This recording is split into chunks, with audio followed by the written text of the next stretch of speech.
राव जी। ये प्लान्स आपके? It's just water.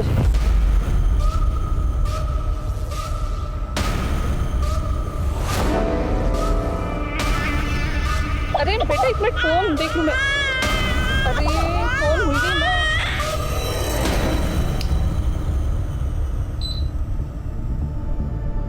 आती हूँ बस। फोन भूल गया। एक मिनट आ रही हूँ बस एक मिनट आ रही हूँ।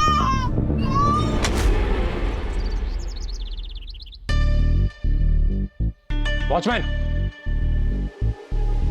ये दिख नहीं रहा है? हाँ? जाके कपड़ा लाओ, साफ करो इसे, जल्दी जाओ।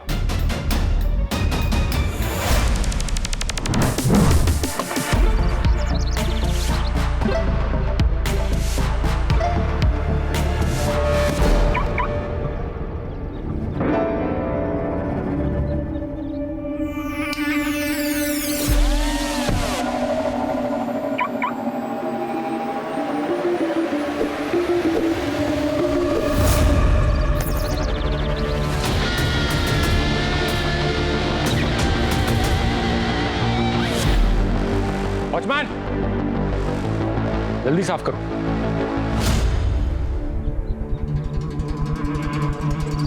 अरे जल्दी हाथ चलाओ यार।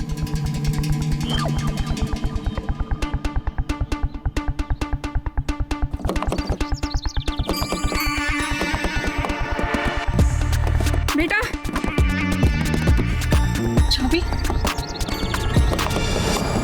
बेटा मेरा बेटा। वॉचमैन मेरा बच्चा फंस गया है इसमें अंदर।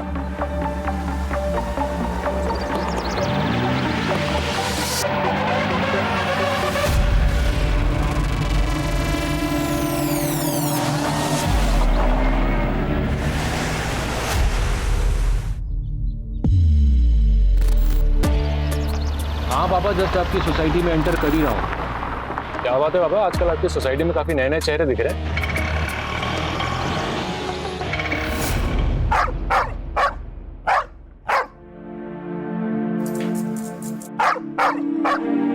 क्या इरिटेटिंग है।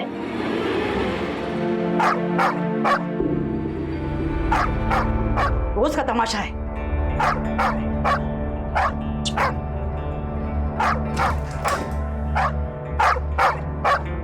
मिस्टर शर्मा प्लीज बाहर आइए। अरे जब कुत्ता पालना आता नहीं तो लाते क्यों हो? पूरे दिन बांध के रखते हो बालकनी में, न ठीक से खाना देते हो न उसका ख्याल रखते हो। क्या है? पता नहीं कैसे लोग हैं, पूरे टाइम भौंकता रहता है। और दूसरा कोई सोसाइटी में कुछ बोलता क्यों नहीं है? मेरा कुत्ता जैसे मर्जी पालूं, तेरे बाप से पैसे मांगता हूँ क्या मैं? एनिमल वेलफेयर में कंप्लेंट कर दूंगी मैं। आजा कर दे, जो जो उखाड़ना उखाड़ ले। ब्राउनी साउंड साउंड चुप चुप चुप।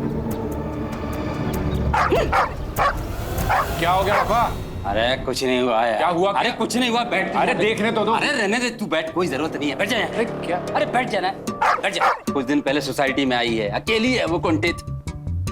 कुंठित? हाँ मतलब? अरे मतलब वो क्या कहते हैं ऐसे, अरे वो उस सर पे गर्मी चढ़ जाती है ना, अंग्रेजी में क्या कहते हैं उसे, वो फ्रस्ट्रेशन, फ्रस्ट्रेट है, फ्रस्ट्रेट। हाँ 8 साल पहले उसका पति गुजर गया था, तब से ऐसी हो गई है पागल सी। उसकी लड़की को देख लो, यहाँ वहाँ घूमती रहती है, फैशन करती हुई गलियों में। अच्छा, ये बात आपको कैसे पता? अरे भैया यहाँ तो रिटायर होके बैठे हैं और हमें काम ही क्या है। वैसे मुझे पान वाले ने बताया था। अच्छा, पान वाले ने बताया? हाँ? पान वाले का आंटी के साथ चक्कर चल रहा है क्या? हो सकता है, सही हो सकता है, सही कह रहा है तू।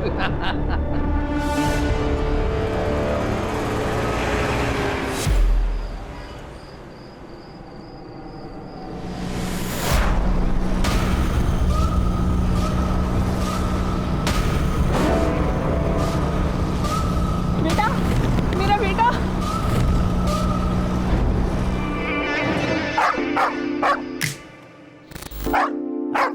मैं जा रही हूँ मम्मा। हाँ ठीक है बेटा, बाय बाय बाय। गेट लगा। हाँ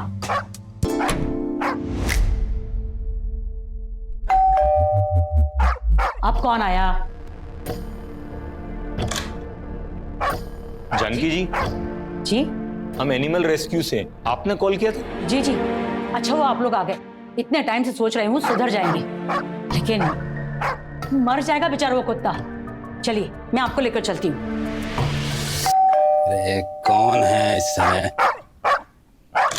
जी कहिए। कुत्ता कहाँ है? कुत्ता? अरे कौन है? कहाँ आप है? लोग कौन है? हम एनिमल रेस्क्यू से, कुत्ता कहाँ है? अरे कुत्ता अरे मतलब अरे आप हटिए। सुनिए, अरे ये क्या बदतमीजी है? अरे अरे आप इस तरह नहीं खोल सकते। देखिए ये रहा कुत्ता। आपको किसने भेजा है? खोलो इसको। हमारे पास आपके खिलाफ कंप्लेंट है, आप शांत रहिए। देखिए भाई साहब, आप इस तरह बिना परमिशन के नहीं खोल सकते। जो भी है आपको करना, अरे, हमारा ये ऑफिस कोई में आके बात नहीं करना। थी। चलो सुनिए मेरी बात पहले। अरे आप हटिए। अरे मेरी बात सुनिए। आप बीच में से हट जाइए, नहीं तो हमें मजबूरन पुलिस को बुलाना पड़ेगा ऑन ड्यूटी ऑफिसर के साथ कोऑपरेट नहीं करने के लिए। अच्छा मुझे धमकी दे रहा है तू? हाँ। जब बुला ले अपने बाप को। छोड़ इसे, छोड़। हाथ हटाइए, हाथ हटाइए। नहीं तो हाथ उठाने के लिए अरेस्ट भी हो सकते हैं। रुक जा, तेरे बाप को बुलाता हूं मैं। ठहर।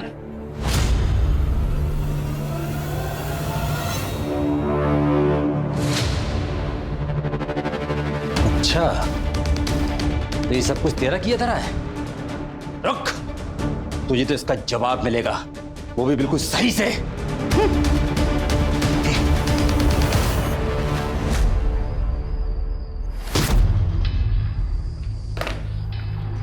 क्या हो गया? अरे बोल क्या हो गया? अरे दिमाग खराब हो रहा है मेरा, पापा की बेइज्जती का सोचकर। पता नहीं कैसे लोग हैं। अरे जब कुत्ता पालना आता नहीं तो लाते क्यों हो? न ठीक से खाना देते हो न उसका ख्याल रखते हो। हाथ हटाइए, नहीं तो हाथ उठाने के लिए अरेस्ट भी हो सकते हैं। इसका हिसाब तो मैं लेकर रहूंगा। ये जो लड़की है ना, इसकी माँ की वजह से हुआ सब। इसने एनिमल वेलफेयर वालों को कॉल कर दिया, वो लोग आए और ब्राउनी को उठा के ले गए। उन दोनों माँ बेटी को ऐसा सबक सिखाने का मन कर रहा है ना मेरा। मन करता है दोनों को गोली मार दो, या गाड़ी से उड़ा दो, या चाकू से मुंह छन्नी कर दो। लेकिन नहीं, कुछ ऐसा करूंगा जिससे दोनों तड़पेंगे लेकिन कभी मिल नहीं पाएंगे। अरे उसका बाप नहीं है, वरना पट्टा बांध के ना उसको कुत्ता बना के रखता मैं। कि माँ को बहुत शौक है ना सीख देने का। हाँ, लाइफ का ऐसा चैप्टर सिखाऊंगा ना, ऐसा चैप्टर सिखाऊंगा कि याद रखेगी जिंदगी भर। अरे पापा यार ब्राउनी को फैमिली जैसा मानते हैं, बेटे जैसा मानते हैं। खाना लगा दूं? इसको अलग टांग अड़ानी है। तुझे जब दिख नहीं रहा, दो जने बात कर रहे हैं। हाँ चल निकल, निकल। एनिमल केयर वालों ने क्या कहा? अरे क्या कहेंगे, बोल रहे हैं कि किसी और को दे देंगे लेकिन तुम्हें वापस नहीं देंगे। तो अब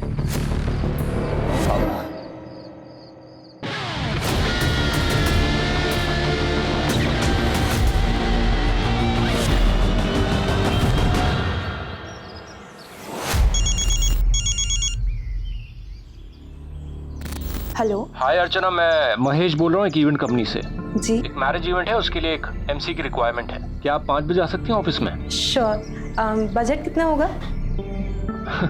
बजट मिलकर डिस्कस करते हैं ना। मैं आपको एड्रेस सेंड करता हूँ, ठीक है? ओके।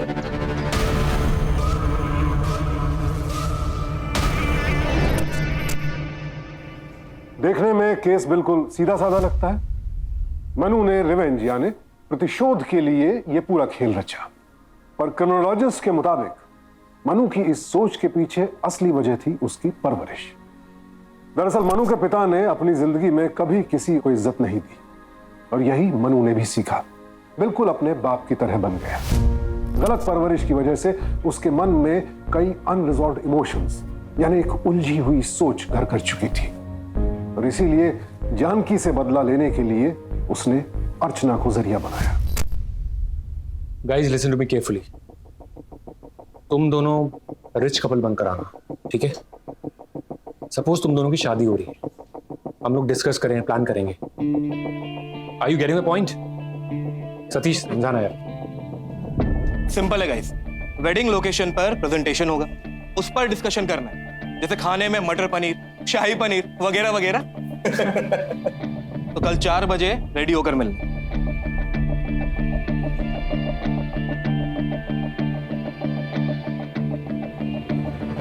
पता नहीं कैसे लोग हैं। अरे जब कुत्ता पालना आता नहीं तो लाते क्यों हो?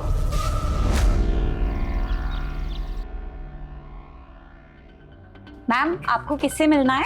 महेश। आप बैठिए, मैं सर को बुलाती हूँ। ओके। मैम आप चेक कर लीजिए, सबसे बेस्ट सर्विस मिलेगा आपको इसमें। महेश सर, आपसे मिलने कोई आया है बाहर? मैडम आप लेकिन बजट का देख लीजिएगा। पता नहीं कैसे लोग हैं। अरे जब कुत्ता पालना आता नहीं तो लाते क्यों हो? न ठीक से खाना देते हो न उसका ख्याल रखते हो। हाथ हटाइए, नहीं तो हाथ उठाने के लिए अरेस्ट भी हो सकते हैं। एक जो लड़की है ना, इसकी माँ की वजह से हुआ सब।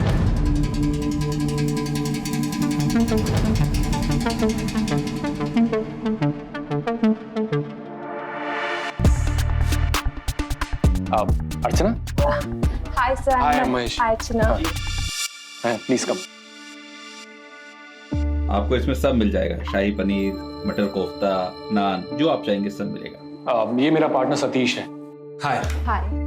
वैसे वेडिंग इवेंट्स के अलावा हम exhibition, trade shows, music fest ये सभी ऑर्गेनाइज करते हैं। सिर्फ भोपाल, दिल्ली, मुंबई, बेंगलोर में नहीं, हमारे इवेंट्स फॉरेन में भी होते हैं। वैसे 3 दिन बाद सिंगापुर में एक इवेंट है, उसके लिए हमें एक एमसी की रिक्वायरमेंट है। What do you think? हमने इनका वर्क प्रोफाइल देखा है महेश, शी इज परफेक्ट। आपके पास पासपोर्ट है? Yes sir. परफेक्ट, तो हो गया काम। आपके पास टिकट्स और डिटेल्स आ जाएंगे। You are hired. Congratulations. Thank you. Congratulations and all the best. Thank you.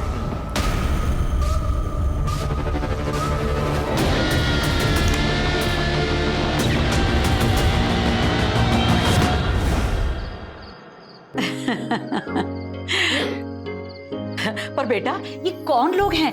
कैसी कंपनी है? मम्मा मैं बड़ी हो गई हूँ, जस्ट ट्रस्ट मी।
एक मिनट रुको बेटा।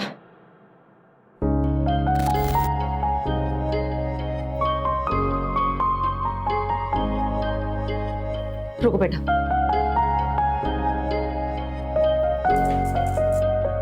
ये ले बेटा, मैं भी चलती हूँ ना तुम्हारे साथ। एयरपोर्ट ही तो है मम्मा, बेवजह इतने ट्रैफिक से लौटोगी, और फिर आज आपको काम पे भी तो जाना है।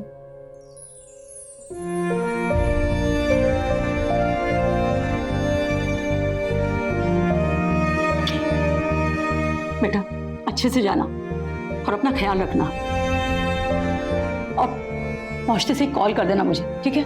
ओके मैडम, चलो अब मैं जाके आती हूँ।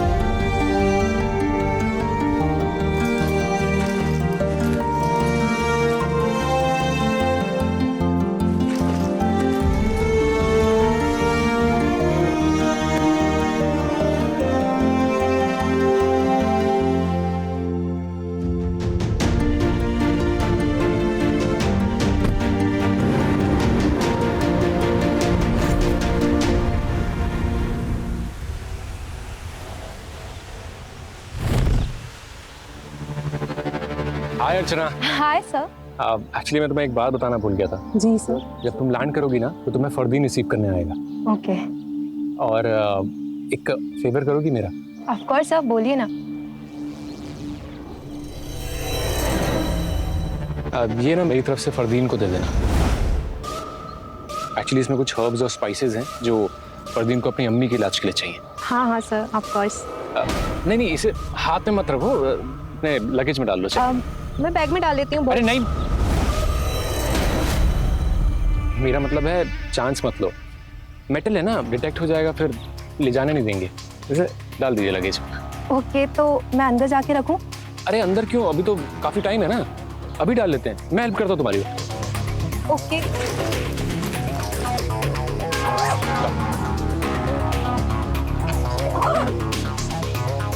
हो गया, चलो bye, have a safe journey. Thank you so much sir. Bye bye bye.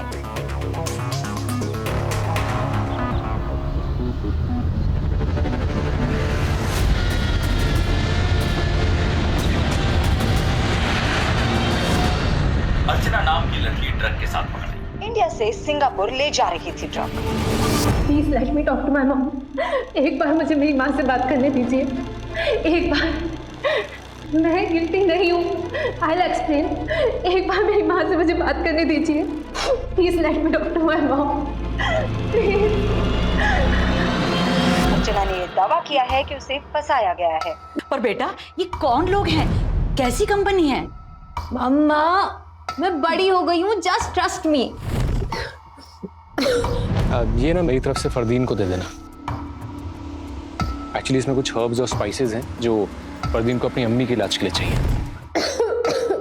मैंने कुछ नहीं किया, मैं कितनी बार बोल चुकी हूँ, आप लोग क्यों नहीं सुन रहे मेरी बात? प्लीज प्लीज मुझे यहाँ से जाने दो, प्लीज। मैं बेकसूर हूँ, मैंने कुछ नहीं किया। प्लीज आप मेरी बात क्यों नहीं सुन रही है? ब्राउनी की बुरी देखभाल की कंप्लेंट करके जानकी ने ब्राउनी को रेस्क्यू करवाया और मनु ने बदला लेने के लिए अर्चना को ड्रग्स के केस में फंसा दिया। वो भी एक ऐसे देश में जहां ड्रग्स के साथ पकड़े जाने पर कोई केस नहीं बल्कि सीधे जेल होती है।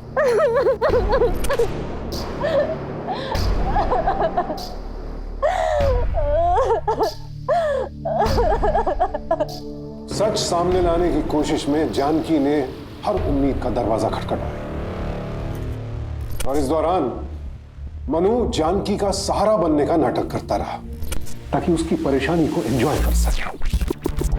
जानकी को तड़पता देखकर उसे अपनी जीत का एहसास हो रहा था। आखिरकार जब बात इन्वेस्टिगेशन तक पहुंची तब जाकर मनु की करतूत का खुलासा हुआ। सबूत सिंगापुर सरकार को भिजवाया गया, अर्चना रिहा हुई और मनु गिरफ्तार हुआ। भरोसा करना अच्छी बात है, लेकिन अपने सपने पूरे करने की हड़बड़ाहट में आंखों पर पट्टी बांध लेना सरासर गलत है। इस केस से एक और बात जो सामने आती है वो ये कि कभी कभी जुर्म एक सुनहरा अवसर बनकर भी दस्तक दे सकता है और उसे पहचानना हम सबकी जिम्मेदारी है। इसीलिए हमारी कोशिश है कि आप देखें, समझें और मनु जैसे क्रिमिनल से सावधान रहें।